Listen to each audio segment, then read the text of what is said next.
आज हम लोग बात करने वाले हैं बीए पार्ट 1 हिस्ट्री ऑनर्स का पेपर टू का ये चैप्टर 6 है। इससे पहले हम लोग चैप्टर 5 तक चैप्टर 5 पूरा अच्छा तरह से कंप्लीट कर लिए थे, उसका ऑब्जेक्टिव क्वेश्चन भी कंप्लीट कर लिए थे। हम बताए थे कि उसमें एक सब्जेक्टिव क्वेश्चन है। सब्जेक्टिव क्वेश्चन क्या है कि देखिए किस चीज़ के बारे में हम लोग उसमें पढ़ रहे थे। देखिए सब्जेक्टिव क्वेश्चन में उसमें वो चैप्टर था औद्योगिक क्रांति के बारे में। तो सब्जेक्टिव क्वेश्चन एक ही था कि औद्योगिक क्रांति के कारण और परिणामों की चर्चा करें, या उसमें सब्जेक्टिव क्वेश्चन ऐसे ही पूछा जा सकता है कि औद्योगिक क्रांति के कारणों की चर्चा करें या परिणामों की विवेचना करें। तो औद्योगिक क्रांति के बारे में पूरा विस्तार से हम उस चैप्टर में पढ़ाएं। चैप्टर 5 में उसके कारण, उसके परिणाम अलग अलग सब समझाएं। तो आप लोग खुद से उसका आंसर लिख लीजिएगा। क्या क्वेश्चन है? क्वेश्चन है कि औद्योगिक क्रांति के कारण एवं परिणामों की चर्चा करें, जो कि पिछला चैप्टर का क्वेश्चन है। चैप्टर 5 का एक ही सब्जेक्टिव क्वेश्चन है, वही क्वेश्चन है कि औद्योगिक क्रांति के कारण एवं परिणामों की चर्चा करें। और इसके बाद चैप्टर 5 पूरी तरह से कंप्लीट हो गया। अब ये चैप्टर 6 है हम लोगों का। और चैप्टर 4 तक मॉडल सेट दे दिया गया है टेलीग्राम ग्रुप में।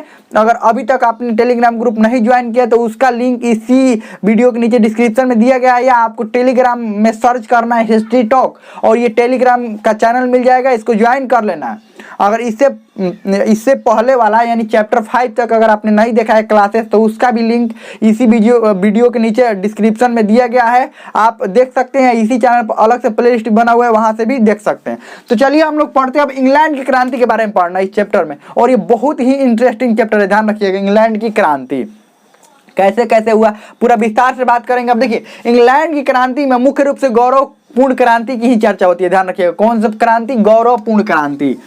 ये गौरवपूर्ण क्रांति इसको क्यों कहते हैं? गौरवपूर्ण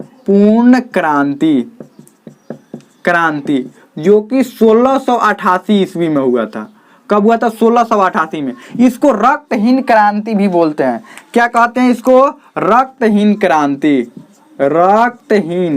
रक्तहीन क्रांति की मतलब बिना रक्त के क्रांति हो। देखिए नॉर्मली क्रांति शब्द सुनते ही हम लोग के दिमाग में क्या आता है कि लड़ाई झगड़ा मारपीट दोनों तरफ से, या तो सैनिक विद्रोह कर दिए होंगे और राजा और सैनिकों में मतभेद हो गया होगा, या सैनिक और जनता में क्या हो गया होगा, लड़ाई हो गया होगा, उसी को क्रांति बोला जाता है। नहीं, क्रांति का मतलब होता है पुरातन व्यवस्थाओं का अंत, पुरातन व्यवस्था का अचानक अंत हो जाना। पुराने समय से, बहुत समय से कोई भी कार्य चला आ रहा है और अचानक उसमें बदलाव हो जाना, वही कहलाता है क्रांति। जैसे उदाहरण के लिए समझते हैं कि कोई राजा बहुत साल से शासन कर रहा है, 10 साल 20 साल 25 साल से शासन कर रहा है, और अचानक जनता द्वारा उसके शासन को उखाड़ फेंका गया। इसका मतलब उसको राजगद्दी से हटा दिया गया। उसी को क्या कहेंगे? उसी को क्रांति कहेंगे। यानी कि अचानक परिवर्तन हुआ ना। दूसरा, या तो राजनीतिक क्षेत्र में परिवर्तन हो सकता है, या आर्थिक क्षेत्र में परिवर्तन हो सकता है, या सामाजिक क्षेत्र में परिवर्तन। जैसे औद्योगिक क्रांति हुआ था। औद्योगिक क्रांति के नाम जानते हैं ना? औद्योगिक क्रांति में क्या हुआ था? उद्योगों में परिवर्तन हुआ था। क्या परिवर्तन हुआ था उद्योगों में? पुराने समय से जो उद्योग चलते आ रहे थे, जो छोटे छोटे कुटीर उद्योग चलते आ रहे थे, उसके स्थान पर अचानक क्या हुआ? अब बड़े कल कारखाने लगाए जाने लगे और कुटीर उद्योग बंद हो गए और बड़े कल कारखाने उसके जगह पर लगाए जाने लगे। तो वहां पर क्या हुआ? क्रांति। यानी पुरातन व्यवस्थाओं का अंत हुआ। पुरातन व्यवस्था क्या था वहां पर? कुटीर उद्योग, यानी छोटे उद्योग पुरातन व्यवस्था था, बहुत दिन से चला आ रहा था, और अचानक उसके जगह पर क्या लाया गया? बड़े बड़े मशीन लाया गया। वही क्या हो गया? क्रांति। देखिए तो उसमें तो लड़ाई झगड़ा नहीं होता। औद्योगिक क्रांति में लड़ाई झगड़ा क्या हुआ था? मशीनों का सिर्फ क्या हुआ था? बड़े मशीन आ गया तो छोटा उद्योग अपने आप बंद हो गया। फिर उसके बाद कृषि क्रांति। कृषि क्रांति में क्या हुआ था? पुराने तरीका से जो खेती किया जा रहा था उसको छोड़कर नए वैज्ञानिक तरीके से खेती किया जाने लगा और फसल अच्छा उत्पादन होने लगा, तो कृषि में क्रांति आ गया। तो कृषि क्रांति हो गया। क्रांति का मतलब होता है पुराने समय से जो व्यवस्थाएं चली आ रही है उसको अचानक से बड़ा एक परिवर्तन आ जाना, क्या होता है? क्रांति होता है। जैसे पहले ब्लैक बोर्ड पर लिखा जाता था। स्कूलों में आप लोग पहले देखते होंगे, अभी भी कुछ स्कूल में लिखा जाता है कुछ जगहों पर, जो कि बहुत अच्छा होता था। और देखिए तो बहुत अच्छा होता था, लेकिन उसके जगह पर अब क्या आ गया? व्हाइट बोर्ड आ गया। क्या आ गया? व्हाइट बोर्ड आ गया। तो क्या हुआ? व्हाइट बोर्ड आया तो एक नया क्रांति आया। उसके बाद डिजिटल युग आया। अब तो डिजिटल युग, अब इसके जगह पर क्या हो रहा है? डिजिटल बोर्ड आ रहा है। क्या हो रहा है? डिजिटल। तो ये क्रांति ही है, ये भी क्या है? एक क्रांति है। तो चलिए आगे बढ़ते हैं। तो रक्तहीन क्रांति यानी रक्त का एक भी बूंद नहीं गिरा था। ये गौरवपूर्ण क्रांति में क्या था? रक्त का एक भी बूंद नहीं गिरा था। ध्यान रखिएगा। ये किस क्षेत्र में? यहां पर भी राजा को हटाया गया था। और अधिकतर आप क्रांति में देखेंगे कि राजा को हटाया जब जा रहा है ना, तो कन्फर्म है कि लड़ाई होगा ही होगा, ये पूरा कन्फर्म रहता है। जब राजा को राजगद्दी से हटाया जाता है तो वहां पर लड़ाई होगा, विरोध होगा, ये सब होगा। लेकिन यहाँ पर राजा को राजगद्दी से हटा दिया भी गया और खून का एक भी बूंद नहीं गिरा। ध्यान रखिए, खून का एक भी कतरा नहीं गिरा, इसीलिए इसको रक्तहीन क्रांति कहते हैं। अब इसका बैकग्राउंड कहाँ से शुरू होता है, इस सब के बारे में पढ़ना शुरू करते हैं। 11वीं शताब्दी की बात है। कब की है, थोड़ा सा पीछे चलते हैं। 11वीं शताब्दी की बात है। हेनरी प्रथम राजा था। क्या था? हेनरी प्रथम राजा था। अब देखिए, कोई भी राजा होता है तो उसको सलाहकार की जरूरत होती है। जैसे अभी वर्तमान समय में हम देखें, प्रधानमंत्री हो गए, मुख्यमंत्री हो गए, उनके सलाहकार होते हैं। उनके सलाहकार यानी सलाह देने के लिए उनके होते हैं। क्या प्रधानमंत्री को खुद से निर्णय नहीं ले सकते हैं, लेकिन सलाहकार की जरूरत पड़ती है। मुख्यमंत्री को सलाहकार की जरूरत, इसलिए सलाहकार क्या होता है, सभी विभागों के इंफॉर्मेशन रखता है अपने पास, जुटा कर अपने पास इंफॉर्मेशन रखता है, पूरे देश का इंफॉर्मेशन रखता है। और उसके बाद ये प्रधानमंत्री या मुख्यमंत्री जो होते हैं उनके सलाहकार बताते हैं कि देखिए ये चल रहा है, देश में ये चल रहा है। तो उसके अनुसार जो प्रधानमंत्री होते हैं उनको ये सलाह देता है कि देखिए ऐसे निर्णय लेने पर सही होगा, ये गलत होगा। उसके अनुसार प्रधानमंत्री क्या करते हैं, निर्णय लेते हैं। लेकिन प्रधानमंत्री, अब यहाँ पर क्या था, तो यहाँ पर भी राजा को क्या चाहिए था, एक सलाहकार। यहाँ पर राजा एक सलाहकार नहीं था, तो इसने क्या किया, अपना सलाहकार के लिए एक मंत्री परिषद का गठन किया। किस चीज का? मंत्री परिषद। क्या किया? ये मंत्री परिषद, मंत्रियों का समूह। क्या किया? मंत्रियों का समूह। और इसका नाम रखा क्यूरिया रेजिस। क्या नाम रखा? क्यूरिया रेजिस। अब देखिए, मंत्रियों का ये सलाहकार रखने का, देखिए ये सलाहकार से ध्यान रखिएगा। क्या था ये? सलाहकार थे। अब क्या हुआ, सलाहकार रखने से अच्छे सलाह मिलने लगा और नए नए ये कार्य करने लगा। जनता के लिए भी, अपने फायदा के, अपने देश के फायदा के लिए भी बहुत अच्छे कार्य होने लगे। तो इसका नाम रख दिया इसने क्यूरिया रेजिस। क्या नाम रख दिया? क्यूरिया रेजिस। लेकिन ये सलाहकार थे। सलाहकार का मतलब ये था कि जब सलाह मांगेगा तभी देना है, फालतू में ये नहीं कि राजा के पास पहुंच जाना है कि आप ये काम गलती किए हैं, ये करते तो सही होता। नहीं, राजा जब इनका मीटिंग बुलाएंगे तभी राजा के पास जाना है, जो सलाह मांगेंगे वही सलाह देना है। और सलाह मानने के लिए राजा बाध्य नहीं होंगे। मतलब मंत्री सलाह देगा, लेकिन राजा माने ना माने राजा की मर्जी है। पूरा मर्जी किसकी है? राजा की है। तो यही था सलाहकार। अब इसके बाद और भी बहुत सारे राजा है, लेकिन इसके बाद हेनरी तृतीय राजा बना। इसने क्या किया, इस मंत्री परिषद का नाम इसने क्यूरिया रेजिस रखा था, तो इसने रख दिया हेनरी तृतीय ने पार्लियामेंट। इसको क्या घोषित कर दिया? सांसद पार्लियामेंट। आपको पता है दुनिया में पहला सांसद कहाँ पर, सबसे पहला सांसद की स्थापना यहीं पर हुई थी, इंग्लैंड में हुई थी। इसका नाम रख दिया पार्लियामेंट। अब देखिए, यहीं से चालू होता है ये क्रांति का उद्भव, यहीं से। क्योंकि मंत्री परिषद बन गए ना, तब राजा जब बात नहीं मानेंगे तो इन दोनों के बीच संघर्ष होगा ना। मान लीजिए मंत्री कोई सलाह दिया कि देखिए ये मानिए, और राजा नहीं माने, तो क्या मंत्री अंदर गुस्सा नहीं होगा? मतलब बोलेगा नहीं राजा को कि आप क्यों नहीं हमारा सलाह माने, लेकिन अंदर इसको गुस्सा तो होगा ही। तो यहाँ पर इसका नाम क्या रख दिया? पार्लियामेंट। हेनरी तृतीय ने नाम रख दिया पार्लियामेंट। इसके बाद आया स्टुअर्ट वंश का शासनकाल। कौन सा वंश? स्टुअर्ट वंश का शासनकाल आया।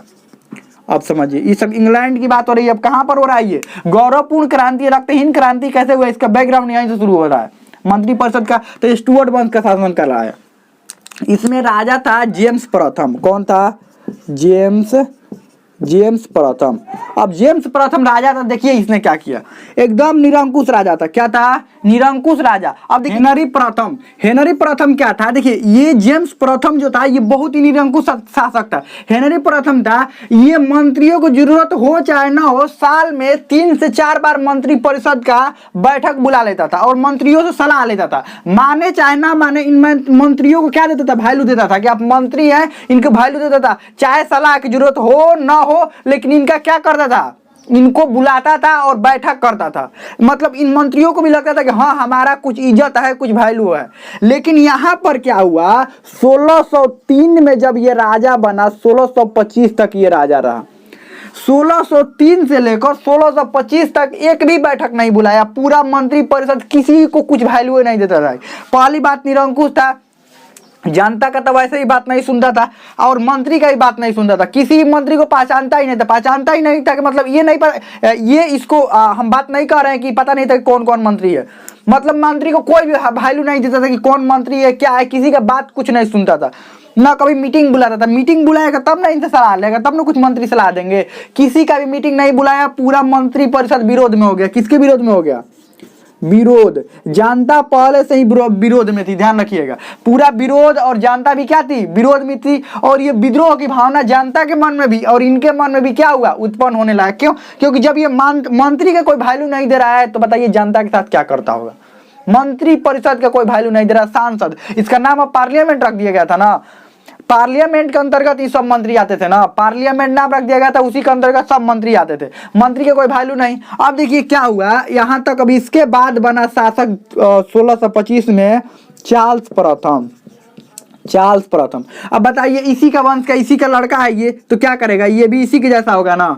ये देखा है कि ये ऐसे कर रहा है निरंकुश था, तो ये भी क्या किया? 1625 से लेकर इसका शासन था 1649 तक, ये भी बहुत मतलब ठीक ठाक निरंकुश रहा। जैसे ये निरंकुश था ये भी वैसे ही, लेकिन इसने क्या किया? मंत्री परिषद की बैठक बुलाई। मंत्री परिषद की बैठक शौक से नहीं बुलाया, इसकी जरूरत था। जरूरत क्या था कि जैसे ही ये शासक बना 25 में, कब बना?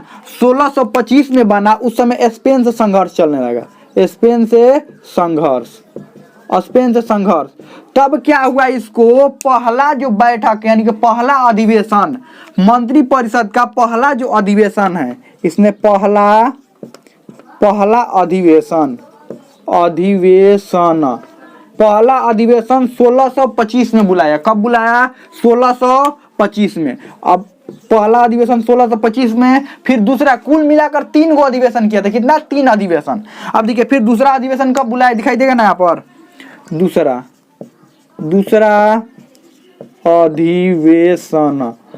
अधिवेशन कब बुलाया? अधिवेशन मतलब मीटिंग, दूसरा मीटिंग कब बुलाया? 1626 में। 1626 में। अब दोनों में ये क्या किया? देखिए ये मीटिंग बुला क्यों रहा था? संघर्ष चल रहा था, तो इसलिए नहीं बुला रहा था कि सलाह लिया जाए। नहीं, सलाह लेने के लिए थोड़े बुला रहा था। देखिए क्यों बुला रहा था। देखिए अगर कोई काम कर रहे हैं और काम करने की संभावना में लग रही कि काम गलती होगा, तो गलती होगा सभी लोग किसको बोलेंगे? मान लीजिए हम कोई काम कर रहे हैं, ठीक है, और मुझे लग रहा है कि ये काम गलत होगा, तो अगर गलत हो गया तो सभी लोग किसको डांटेंगे? हमको ही डांटेंगे ना। तो यहाँ पर भी क्या हुआ कि चार्ल्स प्रथम को लग रहा था कि स्पेन से संघर्ष चल रहा है, अगर स्पेन से हारे, संघर्ष चल रहा है या स्पेन वाला कुछ उल्टा पुल्टा कर दिया, तो सब जनता पहले से ही विरोध में है, और भी जनता क्या हो जाएगा। और ये लोग भी मंत्री परिषद भी विरोध में है, जनता भी विरोध में, मंत्री परिषद भी विरोध में है। अगर स्पेन से संघर्ष चल रहा है, अगर कुछ स्पेन ने कर दिया और मतलब हम हार गए या कुछ और उल्टा पुल्टा कार्य कर दिया, आक्रमण कर दिया या कुछ और कर दिया, हमें हमारा नुकसान पहुंचा दिया, इंग्लैंड का नुकसान पहुंचा दिया, तो जनता और ये मंत्री ये सब पूरा विद्रोह कर देंगे और हमको शासन से क्या कर देंगे? हटा देंगे। इसीलिए इसने क्या किया? पहला अधिवेशन 1625 में, दूसरा 1626 में अधिवेशन बुला कर मीटिंग कर रहा था, और इन लोगों का सलाह तो ले रहा था कि सलाह बताइए क्या किया जाए, लेकिन किसी का वैल्यू नहीं दे रहा था, सलाह नहीं मान रहा था, कुछ मान नहीं रहा था। बस इसलिए बुलाया था ना कि अगर कुछ स्पेन ने किया ना, तो ये चिल्ला कर पूरी जनता को बताएगा हम ही नहीं अकेले निर्णय लिए थे, ये सब भी शामिल थे। कौन? मंत्री परिषद भी इसमें शामिल था, उन्होंने ही ये सब सलाह दिया था। कौन चिल्ला कर कहेगा? चार्ल्स प्रथम चिल्ला कर जनता के सामने कहेगा ना कि हमने तो अधिवेशन बुलाया ही था, 1625 में बुलाया, 1626 में बुलाया, और सब जो सलाह दिए इसी के सलाह पर तो हम किए हैं काम। मतलब गलती का भागीदारी अकेले नहीं बनना चाहता था, साथ में किसको घसीट रहा था? मंत्री परिषद यानी कि पार्लियामेंट को साथ में घसीटना चाह रहा था। लेकिन क्या हुआ? 1625 में बुलाया, 1626 में कुछ बात नहीं मान रहा था, और विरोध में पहले से ही ये मंत्री वाले थे, मंत्री परिषद थे। तो 1628 में बुलाया। कब बुलाया? तीसरा अधिवेशन 1628 में बुलाया। इसको समझिएगा, तीसरा अधिवेशन 1600 कब बुलाया? 1628 में। अब 1628 में क्या हुआ? तीसरा अधिवेशन जब 1628 में बुलाया, तो इसमें पहले से ये मंत्री परिषद जो था पहले से ही था कि इस बार राजा को एक पत्र सौंपना है। क्या सौंपना है? राजा को एक पत्र सौंपना है। इस पत्र में क्या लिखा हुआ था? जैसे ही अधिवेशन शुरू हुआ उसी समय इन लोगों ने एक पत्र सौंपा राजा को। उसमें पहला लिखा हुआ था कि आप जो कार्य करेंगे उस कार्य में मंत्री परिषद के सलाह लेना अनिवार्य होगा। जो भी आप कार्य करेंगे उसमें मंत्री परिषद का सलाह क्या होगा? मंत्री परिषद का सलाह अनिवार्य। अनिवार्य पहले क्या था कि सलाह ले ना ले चाहे ना ले, राजा की मर्जी, लेकिन यहाँ पर ऐसा नहीं था, यहाँ पर अनिवार्य हो गया। उसके बाद दूसरा इन लोगों का क्या था, दूसरा ये था कि कर में जो वृद्धि किया गया है, जो कर में आप वृद्धि करेंगे, पहले वृद्धि करेंगे कर में, वृद्धि कर यानी कि कर में वृद्धि, उल्टा लिख दिया ना, कर में जो वृद्धि करेंगे वो वृद्धि बिना पूछे हुए मंत्री परिषद से नहीं कर सकते, राजा खुद नहीं कर सकते। तीसरा कि जो कारावास में जो भी मान लीजिए कि अपराध करेंगे इस देश में, तो उनको तब तक कारावास में आप मत बंद कीजिए, यानी जेल में मत बंद कीजिए जब तक उनका अपराध सिद्ध नहीं हो जाता। यानी कि जो आरोपी होंगे उनको, जो आरोप जिन पर होगा कि ये अपराध किए हैं, तब तक उनको जेल में नहीं बंद करना है, जब अपराध सिद्ध हो जाए तो उसको बंद कर देना, यानी कारावास में, कारावास से बंद नहीं करना है। ये और भी कुछ अपने मांग को एक पत्र में लिखकर अपने मांगों को किसके सामने रखे, राजा के सामने। अब बताइए पूरा मंत्री परिषद बैठा हुआ है, राजा वहां पर बैठे हुए हैं, तो बताइए मंत्री परिषद को सलाह मानेंगे कि राजा के ना मानेंगे। ये अपने निरंकुश था, क्या मानेगा, नहीं मानना चाहता था, लेकिन क्या हुआ, मानना पड़ा। 25, 26 ये सब बातें नहीं माने हैं, 25 में सलाह लिए नहीं माने, 26 में सलाह लिए नहीं माने, और 28 में ये पत्र सौंपे नहीं मानेंगे, तो समझिए विद्रोह हुआ ही यहाँ पर, वहीं से विद्रोह चालू हो जाएगा, मीटिंग से विद्रोह चालू, मारापीटी वहीं से चालू हो जाएगा। तो राजा ने इस पत्र को क्या कर लिया, स्वीकार कर लिया। लेकिन क्या ये खुद मन से स्वीकार किया था, नहीं। ये जब वापस अपने महल में पहुंचा, कौन, चार्ल्स प्रथम, अब क्या किया कि अब ये अपने गुस्सा से पहले से नहीं था कि इन मंत्रियों की इतनी हिम्मत कि हमको पत्र दे रहा है ये, अब सब उल्टा, जितना भी पत्र में बात एक्सेप्ट किया था ना, सब उल्टा काम करने लगा, बिना सलाह लिए कोई भी काम कर देता था, कर में वृद्धि करने लगा। जो आरोपी भी थे उनको कहा कि उनको भी जेल में डालो, पहले तो नहीं डालो था, कहता उनको भी जेल में क्या करो, डालो। अब क्या हुआ कि अब मंत्री जब इतना देखे कि पत्र अभी एक्सेप्ट किया है, उसके बाद उल्टा बात हमारा कर रहा है, तो मंत्रियों के विरोध की भावना भड़क गई, जनता में विरोध की भावना, ये सब मंत्री क्या किए और भी भड़का दिए, और जनता भी क्या हुई, अब पूरा तरीका से संगठित होकर राजा के खिलाफ विद्रोह हुआ।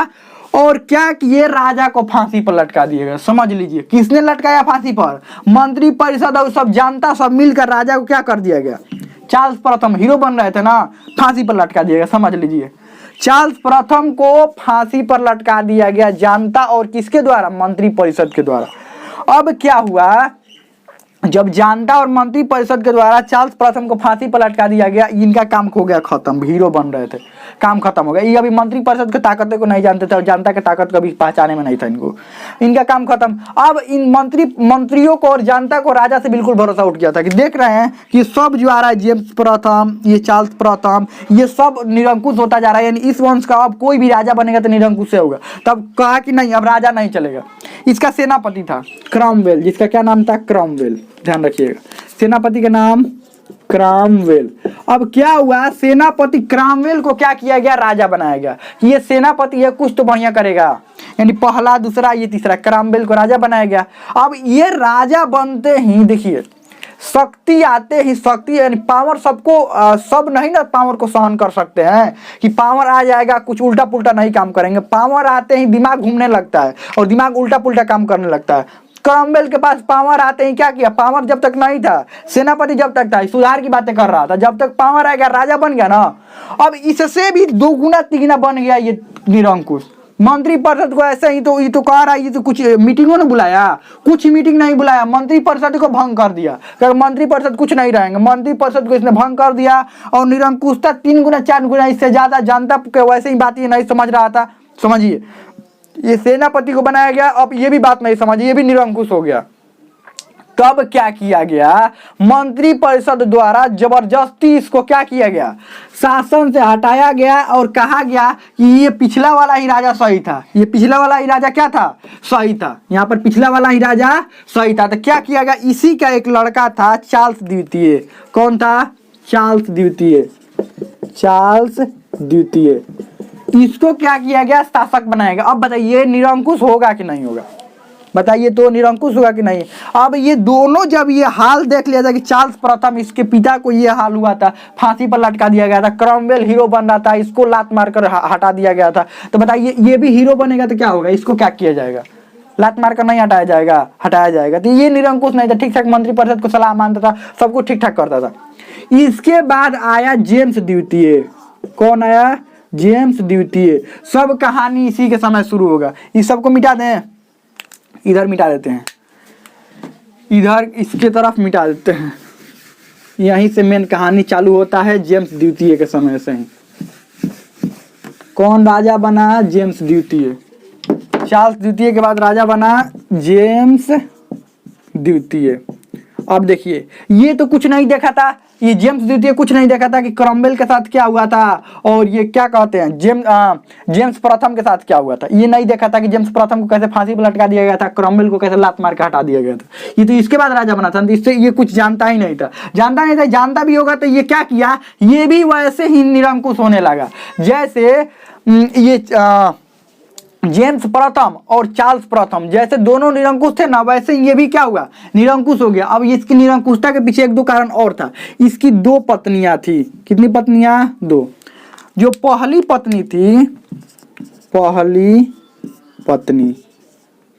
पत्नी जो थी वो प्रोटेस्टेंट धर्म को मानती थी। प्रोटेस्टेंट धर्म को मानती थी। और जो दूसरी पत्नी ये मानती थी, जो दूसरी पत्नी थी, ये देखिए, पहली पत्नी प्रोटेस्टेंट धर्म को मानती थी और जो दूसरी पत्नी थी वो कैथोलिक धर्म को मानती थी। ये कौन सा धर्म को मानती थी? कैथोलिक धर्म। अब देखिए, ये दोनों धर्म क्या थे? कैथोलिक धर्म को मानती थी, प्रोटेस्टेंट और कैथोलिक धर्म को मानती थी। धर्म हटा देते हैं। अब देखिए, दोनों एक ही धर्म के, ईसाई धर्म के दोनों ही अंग है, कैथोलिक और प्रोटेस्टेंट। कि ईसाई धर्म के 2 अंग है, ईसाई धर्म है दोनों का, दोनों ईसाई धर्म है, वो कैथोलिक है, वो प्रोटेस्टेंट है। तो देखिए, दूसरी पत्नी कैथोलिक मानती थी और पहली पत्नी प्रोटेस्टेंट, और दोनों एक दूसरे के घोर विरोधी थी। क्या थी?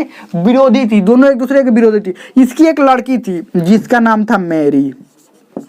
क्या नाम था? मैरी के जो शादी हुआ था वो हॉलैंड के राजा, कहाँ के राजा?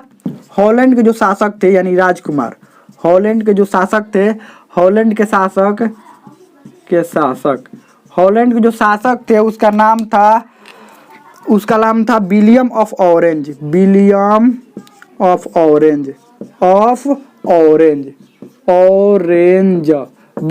ऑरेंज। इससे शादी हुई थी मैरी की। अब देखिए, अब इसका क्या कनेक्शन है, इससे शादी हुआ तो देखिए क्या हुआ।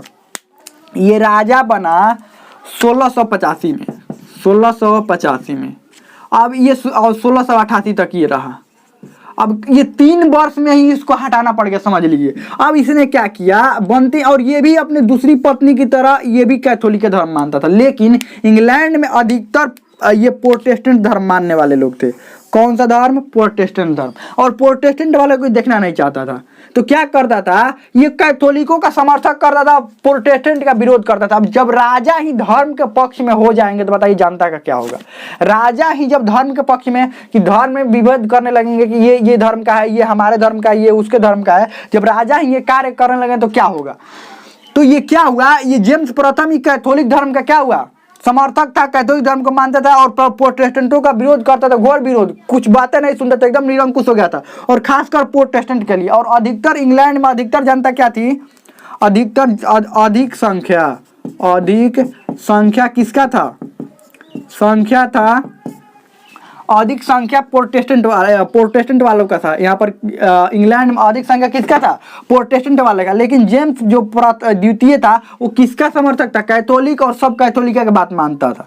लेकिन क्या हुआ, 1685 में जब ये राजा बना और ये सब हरकतें करने लगा, प्रोटेस्टेंट का विरोधी करने लगा और कैथोलिकों का समर्थक करने लगा, तो यहाँ के, और एक और बात, ये जो पहली पत्नी थी ये प्रोटेस्टेंट धर्म मानती थी, इसकी लड़की भी क्या मानती थी, प्रोटेस्टेंट धर्म। तो जनता को ये लगा कि देखिए, जेम्स द्वितीय के बाद राजा कौन बनेगा, इसका कोई संतान नहीं था, इसका कोई संतान नहीं, तो राजा कौन बनेगा, मतलब शासक कौन बनेगा, मैरी और हॉलैंड के राजा विलियम ऑफ ऑरेंज। तो ये जब शासक बनेंगे तो प्रोटेस्टेंट धर्म वाले को अपने आप स्थिति में सुधार आ जाएगा, क्योंकि ये प्रोटेस्टेंट धर्म मानते हैं, तो प्रोटेस्टेंट धर्म का तो विरोध करेंगे नहीं। और अधिकतर जनता कौन थी, प्रोटेस्टेंट धर्म। तो जनता को ये भरोसा हो गया था कि इनका कहानी खत्म होते ही कौन राजा बन जाएगा, ये जनता की ये भरोसा था कि अब कोई बात नहीं, अब कुछ दिनों का ही बस ये बात है, कुछ दिन में इनका कहानी खत्म होगा और इनका तो कोई संतानें नहीं है, तो ये शासक कौन बनेगी, मैरी ही शासक बनेगी। तो कोई बात नहीं, ये जितना दिन ये जितना दिन ये निरंकुश चल रहा है चलने देते हैं, कोई दिक्कत नहीं। लेकिन क्या हुआ, जून 1688 में इसका एक पुत्र हो गया। किसका पुत्र? इसी का पुत्र हो गया, पुत्र यानी एक लड़का का जन्म हो गया। अब पूरी जनता में हाहाकार मच गया। कैसे हाहाकार मच गया कि जब लड़का का जन्म हुआ तो इसकी माँ जब मानती है कैथोलिक धर्म, तो लड़का भी क्या मानेगा? कैथोलिक। क्यों? क्योंकि पूरा पालन पोषण इसी के संरक्षण में होगा। तो क्या माँ चाहेगी कि ये प्रोटेस्टेंट धर्म माने? नहीं, ये भी कैथोलिक है, ये बच्चा भी कैथोलिक मानेगा। तो आज वैसे भी जब जेम्स द्वितीय ये कैथोलिक मान रहा है, ये भी कैथोलिक मानेगा, तो ये क्या प्रोटेस्टेंट वालों का समर्थन करेगा? नहीं करेगा। और वैसे भी लोग देख चुके थे कि इस वंश का जो भी राजा आ रहा है, चाहे जेम्स प्रथम हो या चार्ल्स प्रथम हो, ये चार्ल्स द्वितीय सिर्फ ठीक ठाक था, और ये जेम्स द्वितीय है, ये सब वैसे ही आ रहे हैं, सब निरंकुश आ रहे हैं। तो ये कौन भरोसा है कि निरंकुश होगा कि क्या होगा? तब लोगों ने क्या किया? जोरदार विरोध किया, लेकिन विरोध करने का इस पर कोई असर नहीं हुआ। अब क्या हुआ, ये आपको पता है, यहाँ पर मंत्री परिषद था, तो मंत्री परिषद द्वारा एक पत्र लिखा गया। किसको? मैरी को। मैरी और हॉलैंड के राजा विलियम ऑफ ऑरेंज को। ये लोग हॉलैंड में थे। कहाँ पर थे ये? मैरी और विलियम ऑफ ऑरेंज हॉलैंड में थे। यहाँ के मंत्री परिषद द्वारा एक पत्र लिखा गया। कहा गया कि देखिए, आपके पिताजी जो है उनके बारे में तो आप जानते ही हैं, कैथोलिकों पर कितना अत्याचार हो रहा है। कैथोलिक नहीं, ये प्रोटेस्टेंट पर, कैथोलिकों का नहीं तो समर्थक ही था, प्रोटेस्टेंट पर कितना अत्याचार हो रहा है। हम लोग अब अत्याचार नहीं सह सकते हैं, हम लोग विरोध कर रहे हैं, लेकिन कोई हमारा बात नहीं सुन रहा है। आप लोग आइए और आप लोग यहाँ का शासन संभालिए, हम लोग आपके साथ है, आइए आप अपनी सेना लेकर। तो विलियम ऑफ ऑरेंज भी इसी इंतजार में था। क्या था? इसका चल रहा था फ्रांस से झगड़ा। किससे? फ्रांस से। और फ्रांस से अकेले ही मुकाबला कर नहीं सकता था, इसकी सेना इतनी मजबूत नहीं थी कि अकेले मुकाबला कर सके। तो अगर ये यहाँ का शासक बन गई मैरी, तो सब इसका जितनी भी सैनिक किसके हो जाएंगे? इसी के हो जाएंगे, और जहाँ भी कहेंगे वहाँ पर युद्ध के लिए चले जाएंगे। तो ये लोग निकल गए वहाँ से। नवंबर 1688 अपनी 1500 सिर्फ सेना लेकर निकला था, 1500 सेना। और इन लोगों को पता चल गया यहाँ के मंत्री परिषद को कि वहां से वो लोग निकल चुके हैं। जब ये इंग्लैंड के बंदरगाह पर पहुंचे ना, तो पूरा मंत्री परिषद, पूरा जनता, सैनिक सब इसके भव्य स्वागत के लिए, इन दोनों के, मैरी और विलियम ऑफ ऑरेंज के भव्य स्वागत के लिए सभी बंदरगाह पर पहुंच गए।